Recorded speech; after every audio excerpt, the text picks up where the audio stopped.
I actually do think accounting is one of the best majors they could pick because it's so fundamental in many respects. I don't care if you're in management and you're running a company, you better understand the finances of the company. You better understand, if it's a public company in particular, you better understand the financial reporting issues. The accounting training gives you, accounting education gives you a wonderful foundation.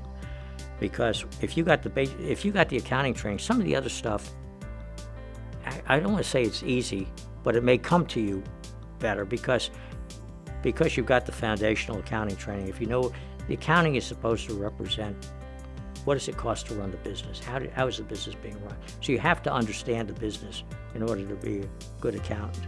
And if you are a good accountant, you have an opportunity, I think, to grow professionally. Over my career, again, I was audit, litigation support. I worked for a boutique law firm that did international trade, so current events today of tariffs were things that were very much a focus of what I was working on then. But then I spent a large part of my career at the SEC. And I worked my way up to be the chief accountant in enforcement, which was a great position. It gave me oversight over all the accounting investigations that were ongoing. And there were certain periods where accounting issues were in vogue, and the big fraud cases were coming through accounting cases. So that was the era when I was chief accountant where it was stock option backdating. That was the era of WorldCom and Enron and some of the biggest accounting cases that were ever there. So that was probably one of the most exciting times for me. I've got to tell you, I've had most of my partners, former Anderson partners, many of them, I can't say most, myself included, have been members of boards, public company boards, and private company boards. And we've served on audit committees.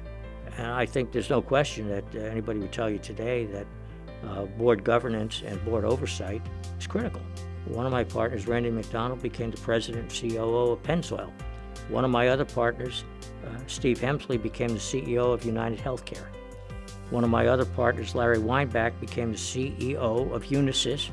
When we're talking about people that with the accounting backgrounds became outstanding executives, business executives. They had the skills. One thing about accounting that I think makes it a rewarding profession is that you are helping people. You're taking an issue that to you might seem simple, but to other people it's really, really complex. So if you can help them get through that and understand how accounting, can explain things in an easier way, is great. If you have clients on the other side, you're really taking their problem and making them your problem and helping them get through it. And that is incredibly rewarding. And then having, repeat clients, repeat relationships, growing the relationships because of how you've helped them makes a world of difference.